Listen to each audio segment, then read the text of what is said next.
bakunzi barabora TV turagira ngo tubanze twakira abakozi b'Imana turi kumwe hano tugiye kugirana ikiganiro abose mureba n'abahanuzi b'Imana turagira ngo rero tubanze tubakire nitumara kubakira turaza kuririmba akarimbo kamwe kavuga ku masezerano y'Imana noneho tujye mu kiganiro nyirizina reka mbere yuko nakira bo reka manze munyakire nje nitwa Nyirimine Galaxy aba uyu munsi ngiye kuba umunyamakuru nubwo nari umwuga bwose ariko ndi umunyamakuru kugira ngo twakire na uratwibwira. Ndabashuhuje mwese Yesu ashimwe. Amazina yanjye nitwa Nyiramukiza Betty. Nejejwe no kuba muri uyu mwanya wo kuvuga ku neza y'Imana kuko hari byinshi Imana yakoze. Mwese rero umwami Imana abishimire abarebe neza. Ndi umumama w'abana batatu. Umugabo kandi nguyu turicaranye. Imana ibaho umugisha. Twakire na mugenzi wacu. Murakoze cyane. Nishimiye ikaze mu mpaye. Nitwa Ndikumana Domicier. Nkaba ndi umuvugabutumwa nkorera umurimo w'Imana mu itorero ryacu rya ADEPR. Nkaba ndi umwarimu ku mudugudu wa Nyarutarama muri paruwasi ya Rukiri. Nkaba ndi umugabo rero mfite umugore n'abana 5 ndubatse. Nkaba nkunda umurimo w'ivugabutumwa kandi nkaba mwukora mukunze. Imana ibaho umugisha mwinshi. Amazina nitwa Bienfait Ruteye sengera muri Sepak. Papa umudamu n'abana 7.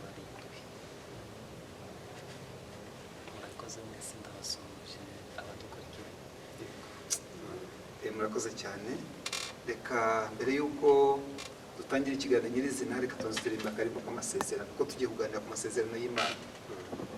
Turasaba mwarimu Betty adufashe kugira ngo adutangaririmbe.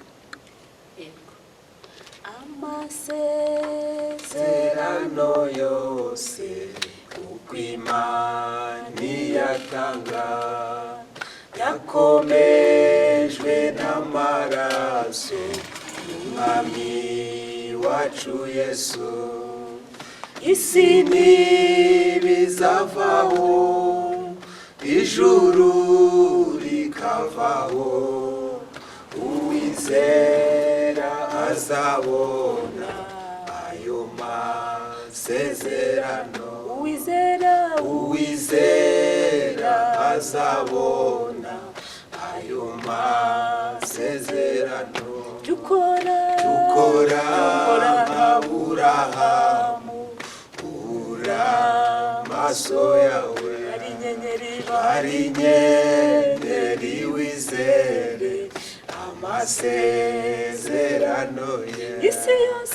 Isi ntibizavaho ijuru rikavaho uwizera azabona ayo masezerano. Isi ntibizavaho ijuru rikavaho uwizera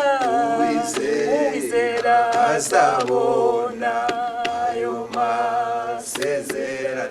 Mu mwijima wo mu nzira twizere Imana yacu. Hasigaye umwanya muto izuba rikarasa. Isi ntibizavaho ijuru rikavaho uwizera azabona ayo masezerano. Uwizera azabona ayo masezerano. Nubwo turushywa n'abantu twizere Imana yacu. Yesu niwe uzadufasha mu bitugerageza. Isi ntibizavaho ijuru rikavaho uwizera azabona ayo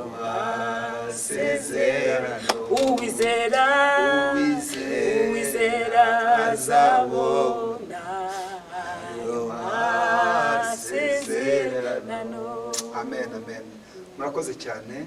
Ntabwo indirimbo ni ndende, twakomeza twaririmba tukajya mu mwuka, ariko noneho reka tujye mu kiganiro nyirizina. Ariko mbere yuko tujya mu kiganiro nyirizina, reka dusabe mwarimu Donatien adushyire imbere y'Imana kugira ngo Imana Data n'Umwana n'Umwuka Wera bibane natwe muri iki kiganiro, kandi Umwuka Wera tuyobore, ntituvuge ibyo duhawe n'ibyo twihawe cyangwa ibyo dutekereje, ahubwo tuyoborwe n'Umwuka Wera. Turagira ngo dushyire imbere y'Imana rero, Imana idufashe kandi tuyobore muri iki kiganiro cy'amasezerano.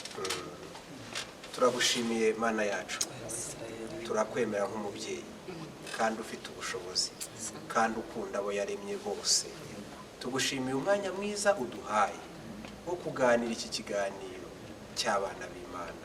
Dutumiye Mwuka Wera kugira ngo abane natwe, kandi turasenze kugira ngo ibyo tuganira byose bibe ibyo guhesha Imana icyubahiro. Kandi turasenze kugira ngo abazakurikirana iki kiganiro kizageraho kibavana naho kibageza, kandi ibyo byose bizakorerwe kugira ngo izina ry'Uwiteka rishyirwe hejuru. Urakoze ko wumvise gusenga kandi ugiye gukora byinshi byiza bisumba ibyo dusabye, mu izina rya Yesu Kristo dusenze, Imana ihoraho, amen. Murakoze cyane. Turagira ngo rero nk'uko twagiye tugenda gutya, ndahera kuri Bienfait watubwiye musengera muri CEPAC. CEPAC ni iba mu Rwanda?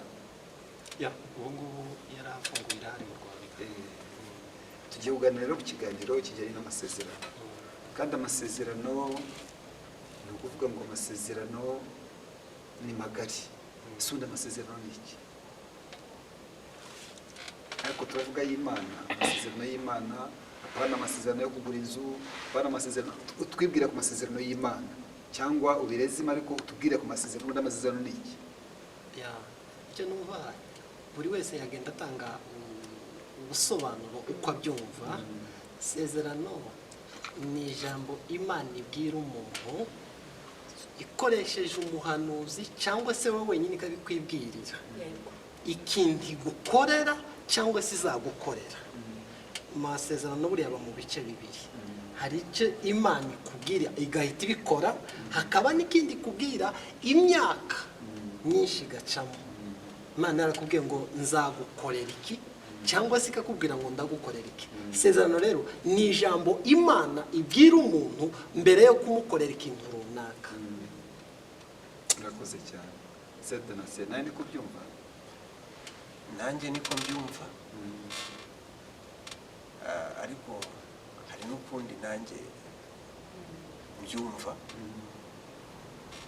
yenda mugenzi wanjye atabashije kuvugaho nakongeraho. Hari n'isezerano Imana iguha ariko igashyiraho kondisiyo.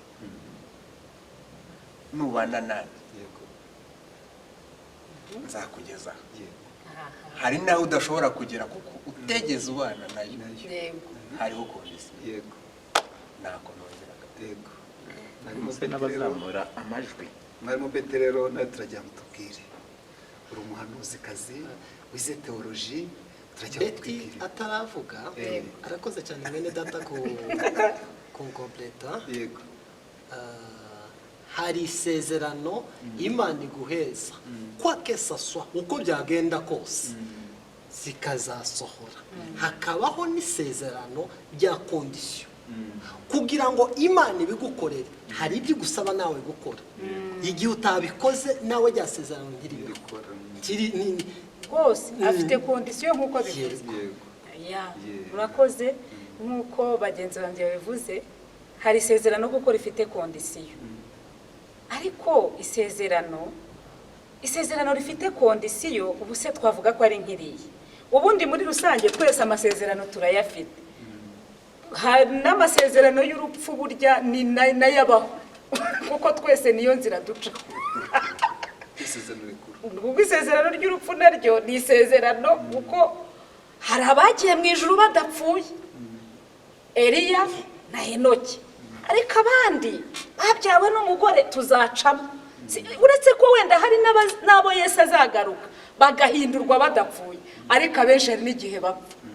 Iryo naryo nge mbona niba navuga ko naryo ari isezerano, kuko Yesu yaravuze igihe Adamu na Eva bakoraga icyango no gupfa ni isezerano. Ni isezerano. Imana yabwiye Adamu na Eva, nimujya umunsi mwariye ku mbuto z'iki giti Yego. no gupfa muzapfa. Urakoze. Ubwo rero baraziriye, bariye ku mbuto. Uwa mbere yahise apfa ni Abeli. Muri iyo myaka ikurikiraho gutya Abeli yahise apfa, urupfu rurakomeza kugeza n'uyu munsi wa none. Ubwo rero n'urupfu ni isezerano. Muri make ibintu by'amasezerano ni byinshi. Ibyo bagenzi banjye bavuze ndumva bihagije, twakomeza. noneho ndagira ngo mbibarize ikindi kibazo cya kabiri. Ese ubundi amasezerano n'ubuhanuzi bitandukana gute? Bitandukanya gute? Kuko hari impamvu nyinshi zitandukanye, hari ubuhanuzi bwinshi butandukanye, hari turaza kubivugaho, ariko ugenda jya mumaze muntandukanyirize ubuhanuzi n'amasezerano. Bitandukana gute? Ndagira ngo Bienfait dufashe. Arakoze cyane mwene data ku kibazo abajije ngo ubuhanuzi n'amasezerano bitandukana bite. Nuba ntatandukaniro riri hagati y'ubuhanuzi n'amasezerano. Umuhanuzi Imana iramutuma akakuzanira ubuhanuzi, akakuzanira ubuhanuzi. Imana yambwiye ngo hagiye kuba iki kintu, Imana yambwiye ngo ugiye kubona ibi n'ibi n'ibi n'ibi. Ni umuhanuzi wabikuzaniye, ni amagambo Imana yamuhaye ngo akuzaniye, yamugutumyeho. Ubwo rero nta tandukaniro riba hagati y'ubuhanuzi n'amasezerano, kuko ubuhanuzi ni iby'Imana yavuze, ni iby'Imana yavuze kwizakora. Tubitegereza igihe kirekire, imyaka uko yangana. Ni nayo masezerano, ni nayo masezerano. Ntiwavuga ngo ubundi bwo buhanuzi ngo iri n'iryo sezerano.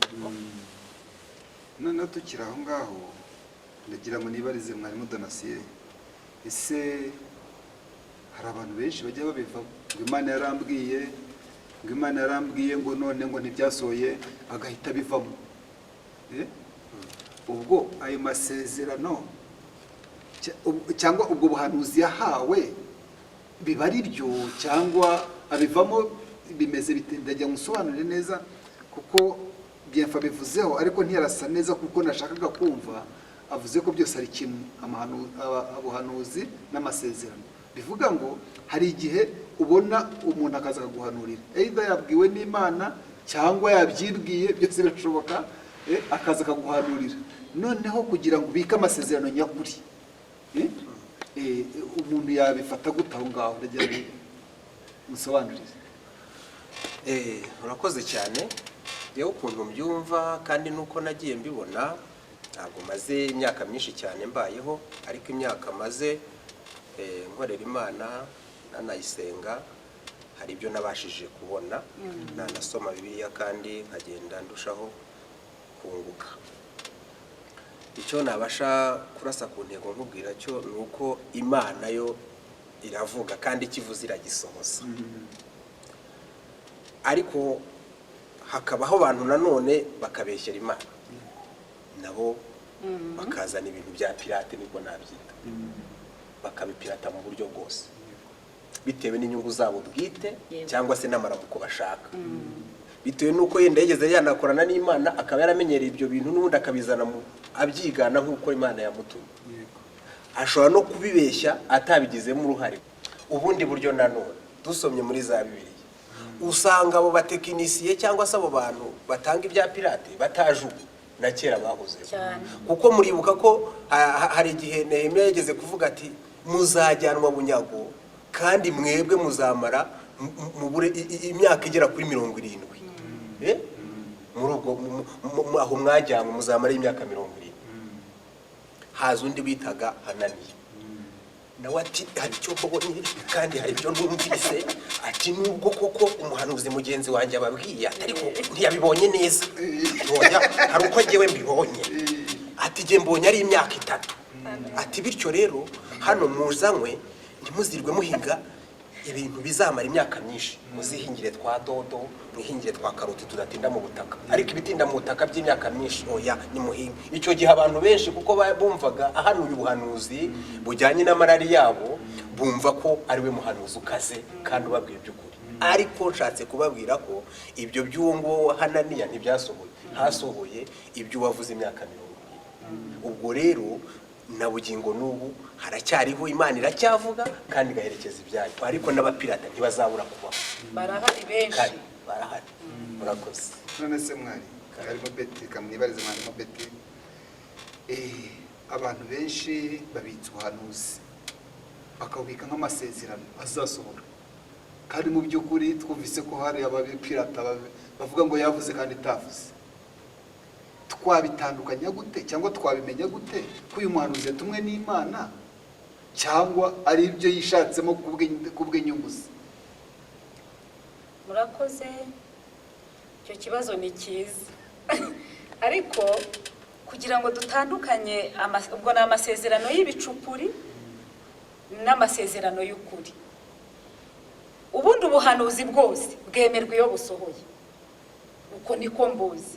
Iyo busohoye niko abantu babyemera, ariko nubwo abantu batabwemera, iyo bwavuzwe n'Imana burasohora. Kugira ngo rero umuntu amenye amasezerano y'ukuri n'ataray'ukuri, icya mbere yasenga Imana. Hari ubwo umuntu yasenga Imana ikamwibwirira ubwayo, ikamusura haba mu nzozi haba mu iyerekwa. Iyo igusuye muri ubwo buryo ni bwiza cyane. Hari n'ubundi buryo ishobora kugutumaho umukozi w'Imana, kandi kubera ko dufite umwuka wera w'Imana uba muri twe, iyo umuhanuzi muzima ahagaze hariya, uri umukristo mwiza udapfuye utarapfubye, urabyumva ukabimenya. Ubundi ubuhanuzi buza mu byiciro byinshi, ariko reka mvuge nko mu buryo bubiri wenda.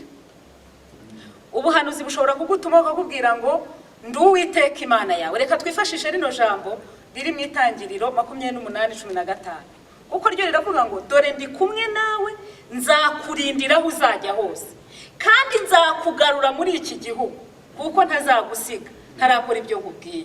Iryo si ijambo ry'ubuhanuzi, ni ijambo ry'ubuhanuzi cyangwa ni isezerano Imana yari ibahaye. Ariko kugira ngo bisohore, hari ubusohora vuba, hari n'ubusohora butinze. Noneho mwe murashaka kumenya ni gute wamenya ubuhanuzi buzima buri original buturutse ku Mana, cyangwa ababitse pirate. Babwirwa n'iki ko babitse pirate? Icyo kibazo kirakomeye kugitandukanya, kubera ko bisaba kuba wasenze uyoborwa n'umwuka wera, uri mu Mana neza, kuko kirakomeye. Abantu bazaza hano mu rusengero bahanura, abantu bazajya ku maradiyo turabyumva bahanure, ku mateleviziyo. Hari n'uzakubwira ngo jya kuzana y'amazi y'ikibeho urakira indwara. Izo zose ni rekane ne kujya kure. Ikizakubwira ko Imana yavuganye nawe iby'ukuri nuko bizasohora. Isezerano ry'uko icyo Imana yakubwiye. Okay, se mbivuge ngo iki? Mwene dategeze uvuga ikintu cy'amagi, ngo amagi atabundikiwe ntabwo avamo icyarya. Amagi yose ntabwo ari amagi avamo aturagwa. Hari n'ay'amahuri. Reka dufate ya masezerano y'ibicupuri tuyagereranye n'ayo mahuri. Aturagwa akavamo umwana, niyo masezerano mazima. Ubwo se ntibyemerwa umwana avutse nyine? Okay, bagenzi banjye banyunganira. Yego, ndagira ngo mbaze Bienfait nawe hari ukuntu yabivuzeho, abivuga ko hari amasezerano nyine, ko amasezerano n'ubuhanuzi byose ari kimwe. Sibyo Bienfait? Amasezerano n'ubuhanuzi byose ni kimwe. Kandi amasezerano ni icyo wabwiwe ukakibika, ukacyandika ahantu, ukavuga ati iki nakibwiwe. Sibyo? Noneho hari n'ubuhanuzi umuntu akaza akakubwira ati bizagenda gutya na gutya. Noneho hari ibyo yakubwiye by'ukuri, hari n'ibitari ukuri. Hari wakubwiye ukuri, hari n'utari ukuri. Wowe wabitandukanya gute ko umuntu yakubwiye ukuri, ko ubuhanuzi ari ukuri kugira ngo yabike amasezerano yuzuye, cyangwa ari igipirate nk'uko mwabimbwiraga, kugira ngo ibyo nabyo bireje tabishyire ku ruhande? Urakoze cyane ku kibazo uvuye kubaza mwene data gize neza. Ndacyari kuri rya jambo rivuga ngo nta watandukanye ubuhanuzi n'amasezerano. Yego. Kuko umuntu ajya akakubwira, Imana irambwiye ngo iki kintu kizaba, ukandika. Nk'ubuhanuzi yaguhaye. Yego. Kandi ayo ni amasezerano. Yego. Ntibitandukanye. Ntibitandukanye. Yego. Ntibitandukanye. ntibitandukanye. Icyafasha umuntu rero kumenya umuhanuzi w'ukuri n'umuhanuzi w'ikinyoma, kumenya ngo ibi ni Imana yabivuze. Numva kuko ikintu cya mbere gusenga ni inshingano za buri mukirisitu, kandi isezerano Imana yaguhaye, buriya ni ideni iba yawe ibikubereyemo. Ugomba kuzo nishake Betty azampanurire, narangiza kumpanurira agende, sizakomeza kwiruka inyuma ya Betty ngo bya bintu yampanuriye ngo ntibiraba. No, jewe nigomba gufata igihe nkaza senga Imana, kishuza Imana, nkabwira Imana ngo Mana warambwiye, Mana wambwiye kuko iki kizaba, Mana wambwiye kuko iki kizaba. Kwishuza Imana amasezerano ni inshingano z'umukirisitu. Ikindi kandi ikibazo kinini cyane yewe mbona gihari, abantu bakunda ibiva ku Mana ariko ntibakunda Imana. Abantu bakunda ibiva ku Mana n'ikintu cyane, abantu bakundira abahanuzi, kandi abahanuzi bamwe si bose, abenshi ubu bajya amafaranga y'abantu, yaba ari umukirisitu atari umukirisitu, nukujayo bampanurire nanjye bambwire. Abantu rero barashaka kuko babwibwa ibiva ku Mana, Imana yavuze ngo ikizaba, ariko ugasanga ntibakunda Imana kuko bakunze amasezerano. Cyo ni ikibazo gikomeye. Niyo mpamvu amasezerano atinda gusohora, akavuga ngo bivuyemo ya masezerano bari barampaye ntiyabaye, yewe mbivuyemo. Iyo batwakundaga Imana, imitima yacu ikomatana no gukunda Imana, habe nubwo amasezerano atosoza, Waguma ku Mana. none nashaka sinkagendera mu ndege. Urebye n'amasezerano ahari, amasezerano y'ubuzima. Surira ndege. Yesu yaravuze ngo mubanze mushaka ubwami bw'Imana no gukiranuka kwawe, ibindi byose muzabyongererwa. Amena, ukuri. Uzi ko amasezerano abantu benshi batunze, abantu benshi bafite, habe n'ab'isi n'abatari abakirisitu barayafite, kandi batarasenga. Guhabwa visa n'ibisanzwe. Hari abazaburira amaviza, bafata viza zo kuja gusambana, kugura imodoka. Urazi ko hari amamodoka menshi azava mu bujura, bibaho. Kubona akazi, hari abahabwa amasezerano agasohora, ariko hariho n'abandi biga gusa akiga neza then akadepoza hakabona akazi atiriwe ahabwa isezerano. So ni ukuvuga ngo abahanuzi bamwe dufite ni abaduhanurira iby'ubuzima, kandi ikigenderewe cyane muri ubu buzima ni ugushaka ubwami bw'Imana no gukiranuka kwabo.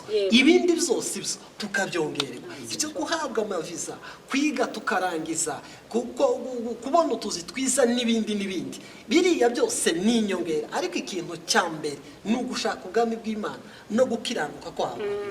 Ibindi byose umuntu azabyongererwa. Ikindi kandi ku mukirisitu,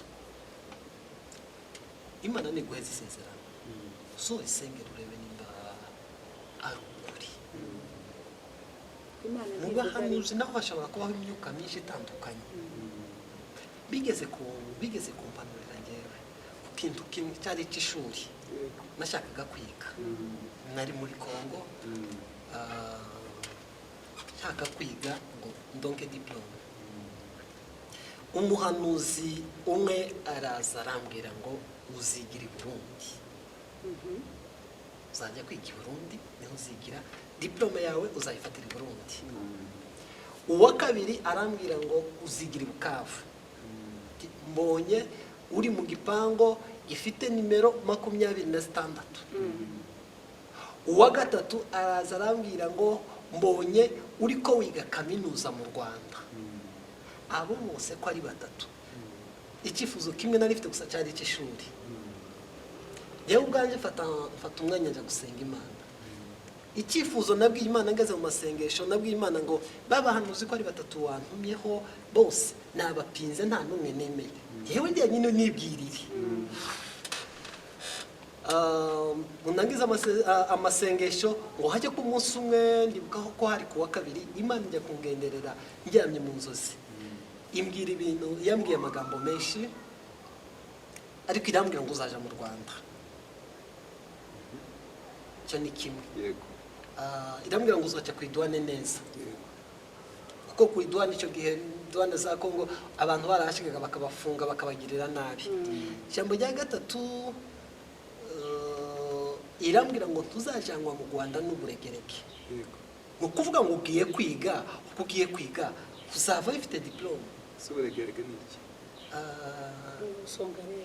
uburegereke numva ko n'ubusongarere songarere ya magambo kujya yambwiye textuellement kwa kundi navuye mu masengesho Imana ibimbwira mu nzozi niko byagenze nta diplome y'u Burundi nigeze ngira nta diplome ntabwo nigeze nigira Bukavu habe n'umunsi umwe aho kaminuza nayigiye mu Bugande urumva babahanuzi ko ari batatu nta numwe iyo njya kwicara ngo zaje i Burundi n'ubungumba ntarajya biba ritarasohora n'ubungumba ntarajya i Burundi wenda rizasohora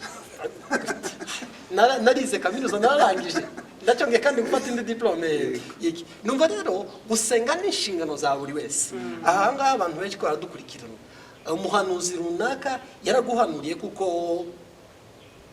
amasezerano ufite niwe uyazi nturambirwe iyo ugihumeka iyo akandi kantu nibutse iyo ugifitanye n'Imana isezerano biravuga ngo bado maisha inaendelea ni ukuvuga ngo ubuzima uracyafite ubuzima uracyafite kubaho nimba ufitanye n'Imana isezerano turaba amen mu bantu bariko bapfa none nejo turimo kugeza isezerano Imana yagusezeranije risohoye amen haleluya irindi jambo rikurikiraho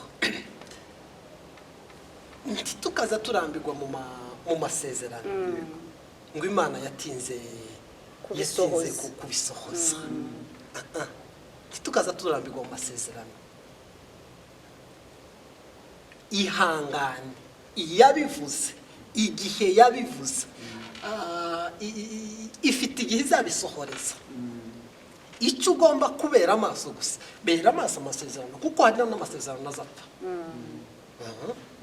mu isezerano witwaye nabi iryo sezerano rizaripfa yego ni ukuvuga ngo ugomba kubera amaso amasezerano Imana yaguhaye reka tukiri aho ngaho nari mfite utubazo twinshi ariko kambaye nturetse reka nibarize mwarimu Donatien se mwari Domisiye hari ahantu baratubwira ngo hari imyuka yo mu kirere ngo igivangira abantu ngo umuntu akaba agiye guhanura noneho imyuka yo mu kirere ikamuvangira none nyine akaba yakubwira ikinyoma ibyo bintu bihuza gute n'amasezerano cyangwa n'ijambo ry'Imana uburyo mbyumvamo kandi iyo nanabivuga gutyo nanjye Imana yagiye inkoresha mu buryo bwo guhanura uri umuhanuzi ndanabyemera haba muri Bible ndafungura ngasoma ijambo ry'Imana Imana impaye kandi bukaba ari ubuhanuzi ijwi naryumva nkarikugeza ibyo rero nkubwira ndabizi kandi burya Imana yageze yabwira Yesu ngo none ndatangira kugukuza ngo mu maso y'Abisirayeli kumbi burya Imana igira urwego kuvana ikagenda kugenda igukuza ukagenda urushaho kumenya byinshi rero ndabizi neza ko umuntu ashobora kuza agasenga ariko agakurura ibitavuye ku Uwiteka akavuga yarangiza ati Imana ushimwe ati Imana ivuganye natwe mukagenda ibyo rero bibaye ako kanya ntabwo bizakuraho kw'Imana itazakorana nanjye cyangwa ngo ikorane nawe ngibyo kuko Imana ni umubyeyi kandi twese igira uko itujera, si byose igira uko itujera twese. Rero ibyo byose ndabizi ko bibaho, bibaho umuntu agahanura ibintu bikaza ari n'amarangamutima. Erega Betty nshobora kumureba nkabona ndamwikundiye, nkamwifuriza ibyiza buri gihe. Uko mwifuriza ibyiza, cya gihe ninjya gusenga simbe ndi ku murongo cyase ndi kuri network nk'uko bivuga ngo mbe ndi gukorana nijoro uko ibyifuza, ya myuka mibi y'ahantu ho mu kirere iri buzi kubitane na ya marangamutima yanjye. Yego, Imana iguhaye etaje muri uyu mujyi, kandi kuko urabona ko wabaye muri etaje ntacyo bitwaye, uri kubyumva. Imana imbwiye yuko ibintu birahindutse, ubaye minisitiri runaka, ibyo bintu byose, cyangwa ubaye umushumba runaka, ibyo bintu byose nkabimuhereza. Noneho bitewe n'uko azi ko njyewe mwarimu Domisiye hari uko Imana yankoresheje Gasave. Hari abantu benshi bavuga ko nabahanuriye kandi bigasohora, nawe ajyanye icyizere kavuganye n'Imana, akubitanye n'uyu aramubwira ati Domisiye muzi ati uriya ni umuhanuzi uhanura inkuba zigakubita rwose bikara bisohoye. Kandi burya ndagira ngo mbibutseho twese uko turi ku isi, umuntu ashobora gukoreshwa n'Imana uyu munsi cyangwa muri aya masaha, andi masaha asigaye yaza nanone, kuko shitani nawe afite imbaraga ko sinaje kumwamamaza, naje kwamamaza Yesu. Imbaraga za Yesu ziri hejuru y'iza Satani. Ariko tujye tunazirikana ko na Satani nawe akora, ugasanga rero kandi akorera mu bantu, ugasanga jewe kuko muziho amateka ko ndi umuhanuzi ukazi ibimvuyemo byose mugiye kubyemera. Ntabwo ari ngombwa rero. Jewe rero nkaba numva ubutumwa natanga naho abantu banyumva, ntimugafata umuntu ngo mumwite mumuhindura ikigirwamana kubera ko yakoreshejwe ibikaze, mumurebere muri iyo shusho muhere mwumva yuko ari umuntu ukaze. Ntabwo uwo muntu akaze, ahubwo uwamukoresheje icyo gihe ni ukaze. Yego, amena. Icyubahiro rero kibi cy'Imana, dore akira Bwana, ariko icy'abantu cyo gihinduke ubusa. Nubona Betty umubonemo iyo Mana, iyo Mana uba ariyo uha agaciro kandi wiringire ibyayo cyane. Ariko we guhora wumva yuko wiringiye Betty cyangwa undi cyane, cyangwa se Domisiye cyangwa byefe ngo yahanuye, iringira Imana iri muri we kuko we yananirwa. Imana igumugisha. Urakoze cyane, Imana igumugisha. Ndagira ngo niba ari Betty akabazo kamatsiko agiye mfite. Betty umuhanuzi. Ndi umuhanuzi kuko yewe ndi umuhanuzi, ntabwo nabihakana kuko ibyanditswe byose byera ni umuhanuzi. Ibyo turabyumva, ahubwo icyo nshaka kwibariza noneho nta bantu wenda baba barahanuriye bimwe bagashidikanya ko bishobora kuba ari ukuri ibindi atari ukuri, abo bantu babagira inama ki kugira ngo badacika intege z'umuhamagaro cyangwa umurimo bahamagariwe? Uyu mugabo afite ibibazo bitoroshye, birasaba gusoma tu akarero mbabwiye. Yewe reka nagize umugisha ukomeye, Imana ikunda kunkoresha muri Bibiliya ngahanura ijambo ry'Imana, ngahanura mu ijambo kandi bigasohora. Wenda reka mvuge ngo no guhanura nabyo byambayeho, ndi muto yewe ndi na mukuru. Imana iyo ibishatse ikoresha umuntu, ariko mu by'Imana yaba yarankoresheje wenda bakeya nzi muri benshi, hari abo byasohoye. Ndashima Imana ko yaherekeje ijambo ryayo igasoza ibyo yavuganye n'ubwoko bwayo. Muri make ngewe ibyo nzi ntabo ndamenya bari gukomplayininga ko iby'Imana yaba yaranyujijemo bitarasohora. Ariko ikindi nakongeraho, iyo Mana yankoresheje ngewe nyifitiye icyizere ko nibyo itarasohoza izabisohoza mu bantu bayo, ndetse nanjye ubwanjye ibyo yambwiye izabisohoza. Nyifitiye icyizere, ndumva afite ibimenyetso byinshi birenga kimwe ko ariyo navuganye nayo, ko ariyo yankoresheje. Tuyicyubahiro rero abo bantu bahumure, abo yaba barumvise ubuhanuzi haba mu ijambo kuko ni benshi, cyangwa n'ijwi ry'Imana rikamanuka nkakubwira ntirambwiye, rwose uhumure iby'Imana yavuze bizasohora. Ariko nagira ngo nongere aka kantu, nanjye ndi umuntu, wenda ushobora kuba wararyumvise ukaba n'ubu ukiririndiriye. Ndagira ngo nkubwire ngo senga Imana yiri inyuma y'ijambo kugira ngo irisohoze, kuko n'ijambo rivuga ngo waroye neza uburyo ndindi jambo kugira ngo ndisohoze. Kintu rero nkundira Imana, abakozi b'Imana bagenzi banjye turi muri iyi deba nuko Imana irinda ijambo. Imana ishimwe. Umuntu washobora kuririvuga ntaririnde bien fait. Twakoranye umurimo urabizi, ufasha abanyeshuri, ufasha abantu gukizwa kwinjira mu Mana, ndetse na mwarimu nuko aba bose bagiye bayobora abanyeshuri. Ariko nabonye ijambo Imana hari ukuntu iririnda. Umuntu ashobora kukwemerera ikintu ntakiguye, ariko Imana iyo yavuganye nawe irinda ijambo. Yaranditse muri Yeremiya ngo waroye neza. Ndagira ngo mbwire abo bantu ngo bongere barore neza uburyo Imana irinda ijambo. Ariko isezerano rikuru ni ubugingo. Isezerano rikuru dufite mw'abantu mwe ni ubugingo. Ibindi byose ayo mataje, ayo ma visa za Amerika ni hirya ha mu ijuru niho kuri, biroroshye ayo masezerano. Isezerano rikuru numva nababwira ni mushaka ubugingo, naho ibindi byose na accessoire, ni inyongera. Ibyo ni inyongera. Abagore ni inyongera, ni muri abagabo yabahaye abagore se ni inyongera, abana ni inyongera, amafaranga utuzi ni inyongera. Ubwami bw'Imana nibwo dukwiriye gushaka. Niryo sezerano rikuru je numva rihagarariye ayandi. Imana ishimwe cyane. Yenda utaragira ibindi umubaza, ndabizi ko uri bubitubaze cyangwa se yenda amasaha akaba yanagiye, ariko kugira ngo tuvire harimwe ndagira ngo mbwire abantu batwumva kandi badukurikiye. Igihe cyose uzumva ko uzindutse ugiye gushaka ubuhanuzi, uzamenye ko na shitani ari kwitegereza uko urimo gushaka. Azagutega akoresheje ugiye kureba cyangwa n'undi, ahubwo bibaye byiza kurusha ibindi wazinduka ufite inyota n'inzara byo kujya gusenga Imana kugira ngo wowe uyibwire ibyawe ikugirire neza.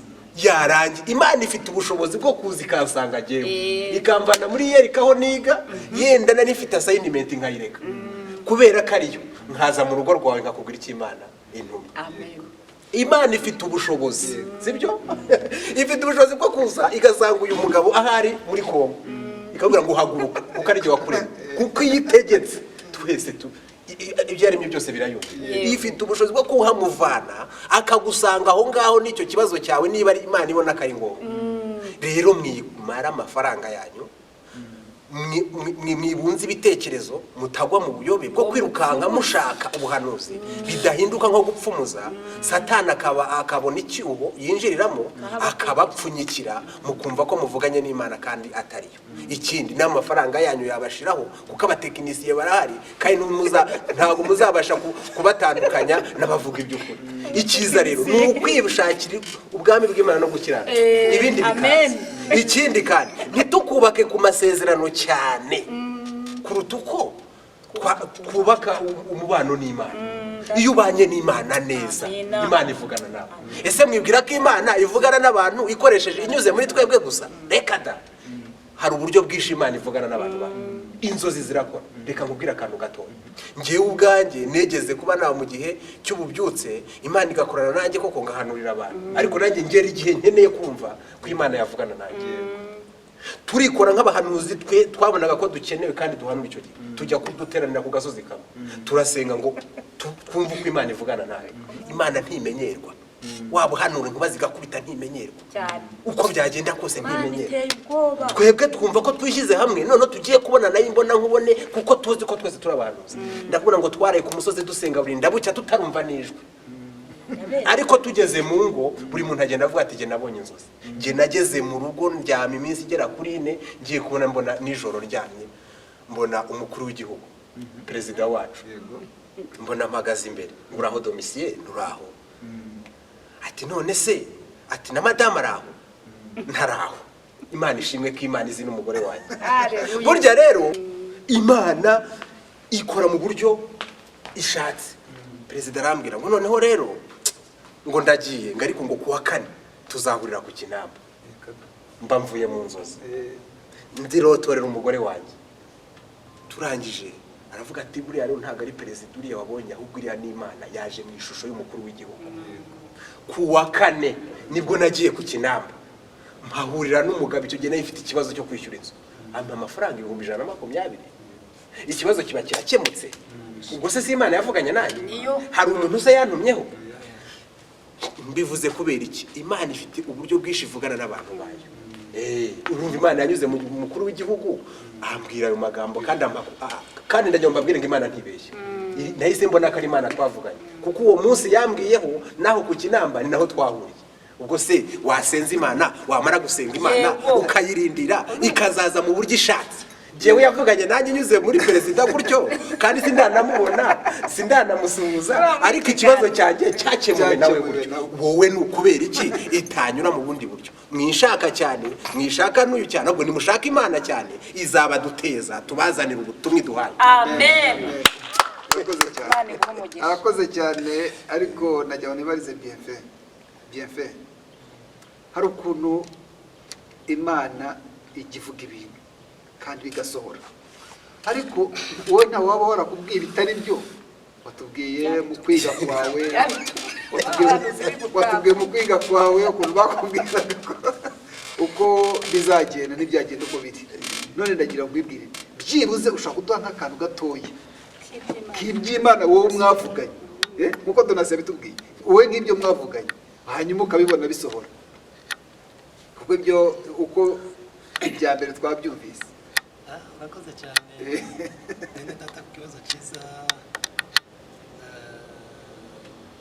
wajishe. Yego, twavuganye byinshi nayo. Jyaga sindi umuhanuzi cyangwa urusoza gutanga ibyifuzo umuntu amuhanurira. Bajya kudukurikirana wenda niba kazajya kumuhamagara mu ijoro. Ongerijwe. Abadukurikirana ntiyakagira uzajya kumuhamagara ngo jyewe sindi umuhanuzi ngo umurebere. Sindi umuhanuzi, ariko Imana yansura mu nzozi, irahansurira cyane. N'ibyo abantu bambwiye bampanuriye simbyandika cyane, ariko icyo narose ndacyandika bamenya ko ari Imana tuvuganye. Iyo niyo uca n'umuvuganira. Niyo cyane njyewe nzavuganiraho nayo n'Imana. Twavuganye yambwiye byinshi cyane, kandi ibyo byose byagiye biba.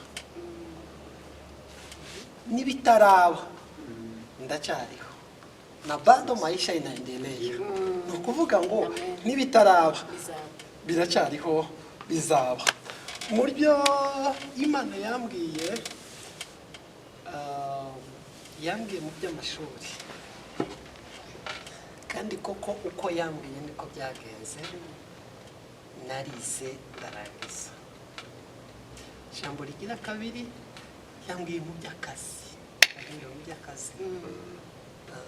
Ubu ndafite akazi.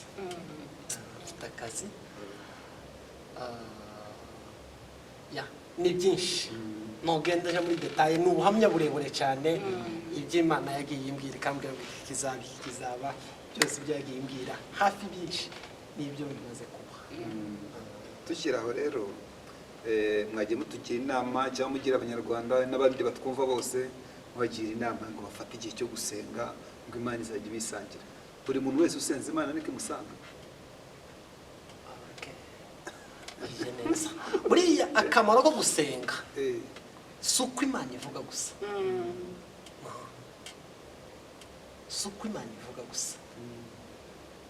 akamaro ko gusenga ni uko tuba turi tuganira n'Imana. Iyo turi ko gusenga ni ukuganira n'Imana, kandi Imana ni umubyeyi.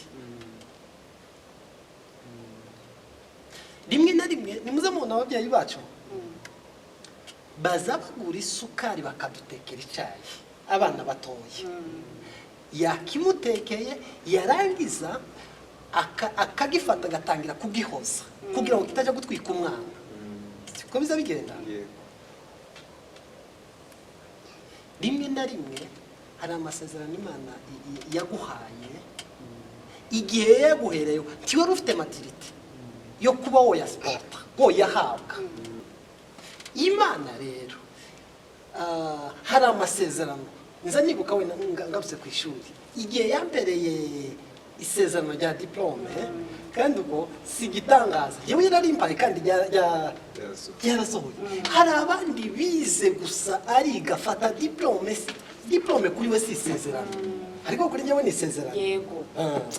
igihe yampereye iryo sezerano ryayo iyo ijya kuyimpeza icyo gihe ntacyo nayikoreshaga, iyo ijya kuyimpeza icyo gihe ntacyo nayikoreshaga, ariko naraje ndiga nyuma yo kwiga irambwira ngo igihe kirageze. uwo munsi nzanibuka nari hariya mu mujyi, nakoreraga hariya mu mujyi, hari saa sita zija kuzura saa saba, hari nka saa sita na 50 niba ari 8:59, nari nicaye aho nakoreraga ndasinzira gatoya ko mu masegonda gusa, imbwira ijambo rivuga ngo reka Imana si umuntu ngo ubeshe, si umwana w'umuntu ngo wicuze, ibyo yavuze no kubikora izabikora. Nicyo gihe yujuje isezerano rya diplome, naje kuyifatira igihe nayifatije mfite maturité yo kuja kuri kaminuza kiga nkarangiza. Ubwo rero nawe wahawe isezerano we kurambikwa, ahubwo komeza ube mu gihe cyo kurisengera kugira ngo Imana iryuzuze. Kandi turi ko dusenga suko kugira gusa ngo amasezerano asohore, iyo tuba turi ko dusenga tuba turi ko tuganira n'Imana. Tekereza waganiriye n'umubyeyi wawe ukamenya ko wamubwiye ikibazo, uba wizeye kuko icyo wamubwiye agisubiza. So noneho natwe iyo twagiye mu masengesho buriya tuba turi ko tuganira n'Imana, kandi iyo tuba turi ko tuganira n'Imana umuntu wacu w'imbere aba ariko akomeza kunguka imbaraga. Iyo dusenga nibwo tuzo duhabwa imbaraga. Yesu yaravuze ngo cyakora muzohabwa imbaraga, umwuka wera nabamanukira. Intumwa zakiriye umwuka wera hari uko zagiye mu masengesho. Murakoze cyane. turi mu gusoza rero dusatira umusozo, ndagira ngo mbaze ikibazo kimwe buri muntu, ariko cyane cyane ndagira nibanda ku masezerano kuko niyo turimo kuganiraho. Jewe umunsi umwe twigeze kujyana n'isheri wanjye tugenda tugiye gusenga, batwara hari umupasiteri wari ukomeye hano mu Rwanda pe, akomeye umuhanuzi bemeraga. Noneho yari yararitswe n'undi muntu w'umudamu, urumva twarakundanaga ariko tuzi ko batabizi. Tugezeyo twari twagiye gusengera ahantu ibyumba, tugezeyo wa mupasiteri abagiye mu mwuka aratigita, avuga indimi nyinshi cyane, arangije aravuga ngo niyiyeze ngo aratashye, ngo niyiyeze ngo aratashye, ngo nukuri n'Imana ngo ntabwo ushobora kubabarira, ngo ntabwo ushobora kubabarira, ngo nukuri imirimo wakoze ngo irahagije, ngo irakwemeye rwose. ararira kubera ko urumva nawe mu by'ukuri twagiye gusenga, twebwe turishakira ko twumva ko Imana itubwira ko dukora ubukwe, nta kintu twashakaga, ariko tuzi ko batabizi ko tubana, ariko dukundana ko tuzabana. Noneho batubwira ko rwose atashye. Noneho ibintu biratuyobera, byari amasengesho byahindutse amarira, ariko turataha. Ariko jyewe nkaba nigeze gusenga jyewe ubwanjye, ndasenga Imana impa ishurirwa, ndarota nk'uko wavugaga, ndarota mbona we tuzabana, ndanabimubwira nabwerega ni we tuzabana, ndabizi neza. Ataribeshye. Noneho rero icyo nabivugiraga ni iki, aricyo nagira ngo mubaze Donatien. Abantu benshi hano hanze barahanurirwa pe, hari benshi banditse amakayi n'ibitabo byinshi kubaha ubuhanuzi butandukanye, bafite ubwa Donatien, bafite ubwa Jeff, bafite ubwa runaka. Ubwo iyo mvuga ndavuga abahanuzi batandukanye, baranditse ubuhanuzi butandukanye. Mu by'ukuri bazamenya gute, turimo gusoza, bazamenya gute cyangwa nk'umwanzuro waba umwanzuro ki kuri ibyo bintu bahanuriwe n'abahanuzi benshi batandukanye, kugira ngo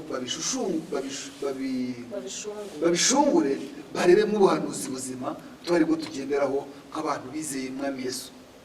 Urakoze cyane kuba umubajije utyo, ariko hari ikindi kibazo wabajije utashubijwe kandi abatwumva bashobora kuzagira amatsiko. Wabajije uti ni ngombwa ngo umuntu wese usenze Imana imusubize cyangwa se imuvugishe? Reka mbabwize ukuri, ibintu byose ntanga ingero. Nigeze najya kuri stade icyo gihe wari umunsi mukuru w'ingabo z'igihugu, noneho umugaba mukuru atungutse, bose bari bameze gutya.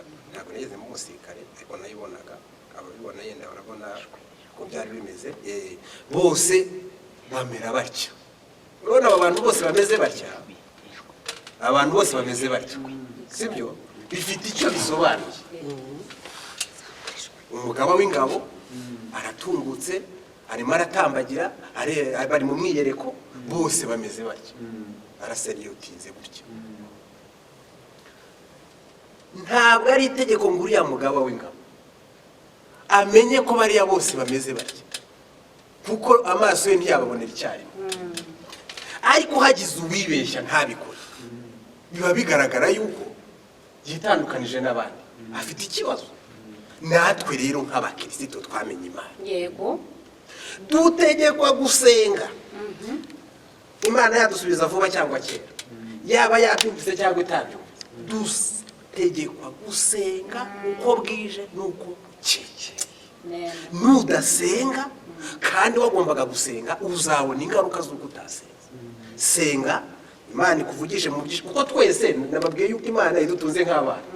Uyu afite uko afata umwana w'imfura n'umuherekeje n'umukurikiye. Twese izi mitima yacu, izi ni cyanezeza imitima yacu, izi ni uko yadusenya kandi ikongera ikanatwubaka. amen. Kandi iyo dusenyutse niyo twubaka. Ifite abireresha amata mbese y'umwuka, ikaba yaguha ikivuguto cyangwa se inshyushyu bitewe n'urugero ugezeho. Ariko icyo nzi cyo, Imana niyizi urugero rwacu, ntabwo izananirwa kukuyereka mu buryo bwayo n'uko ubishaka, ariko wowe udashaka.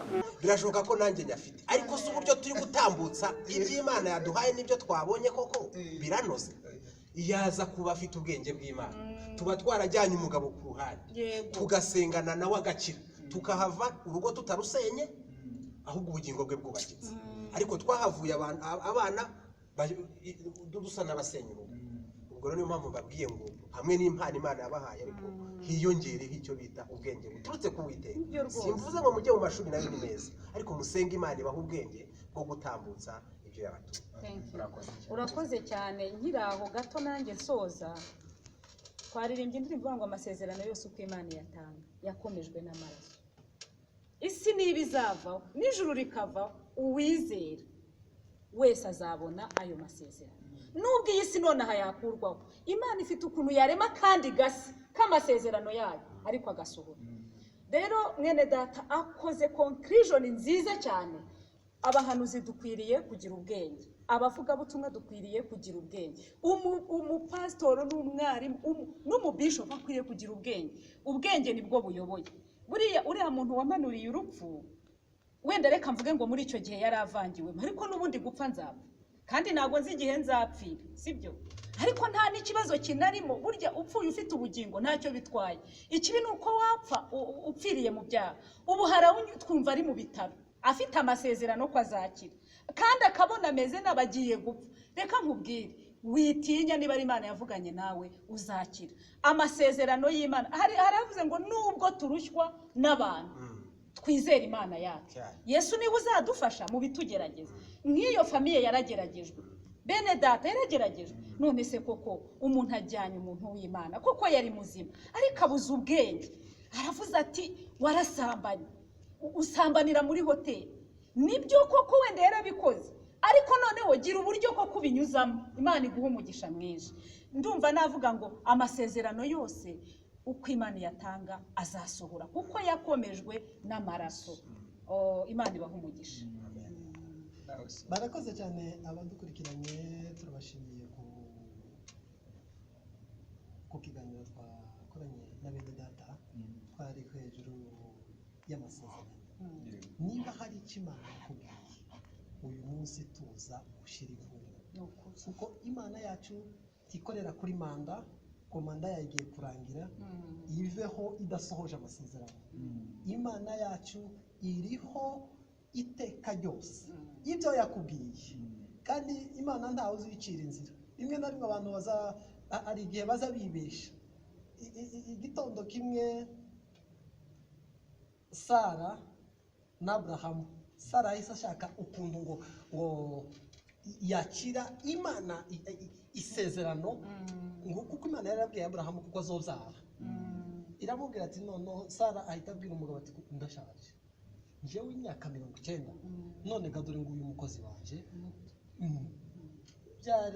mubyarire, hanyuma umwana nzamurera noneho iwe yumva asa shortcut inzira ngufi cyane icyo Imana yavuze. Imana iyo itanze isezerano iba ifite inzira n'ahantu izayisohoreza. Komeza gusa wihangane, komeze ube mu masengesho. Iyo umuntu ari mu masengesho amasezerano azagenda akomeza kuba menshi, ariko iyo wavuye mu masengesho n'amasezerano azagenda agabanuka. Uza usanga umuntu asigaye agira vide mu masengesho, asigaye agira vide mu masezerano. Ariko iyo uri mu masezerano kenshi, mu masengesho uza ukomeza kugira n'andi masezerano. None ga bene data, icyo twabasaba ni iki? Mube mu masengesho cyane, n'amasezerano yanyu Imana izakomeza ibongera andi masezerano, kandi Imana izabasoreza ibyo babwiye. Turabashimiye cyane kandi turabakunda. Mana turagushimiye, nubwo twarushywa n'abantu tugumane ariko kwizera. tugumane kwizera, Yesu. kandi mu ijuru tuzahabona ibyo twizeye byose hatabuze na shimwe. Ni hehe abizera bazajya kuba Mana we? Ntabwo ari muri Amerika, si hehe, mu ijuru niho iwabo w'abizera. Kandi hari amazu data yagiye kudutegurira, ayo niyo tuzaba. Amina, amina. Biravuze ngo nukodesha ntasenga amasengesho yo gutuka Imana, Nukuri. kwitamuhaye inzu mu isi. Yesu. Mu ijuru hari amazu tuzabamo, Haleluya, haleluya. n'ibindi byose. Shatse kuvuga ngo nta muntu n'umwe ufitanye ikibazo n'Imana. Imana yagombaga gukora yarabikoze. Kandi Mana turagushimiye ko waduteguriye gakondo itazabamo imibabaro. Umugisha umuntu wese wumvise iki kiganiro, kandi twe dushobora kuba tuvuze bike nk'abana b'abantu, ariko Mwuka Wera aherekeze, Amen, amen. agende asobanurira abantu kurusha uko twasobanura, kandi ubuze ubwenge ubumuhe, kandi buri muntu wese ahishurirwe ko gukorera Imana nta gihombo kirimo. Amen. Turagushimiye rero ko wumvise gusenga, kandi tugushimiye ko wabanye natwe uko twabigusabye. Duhe umugisha kandi uduhane n'abera bose, mu izina rya Yesu Kristo. Amen. Amen.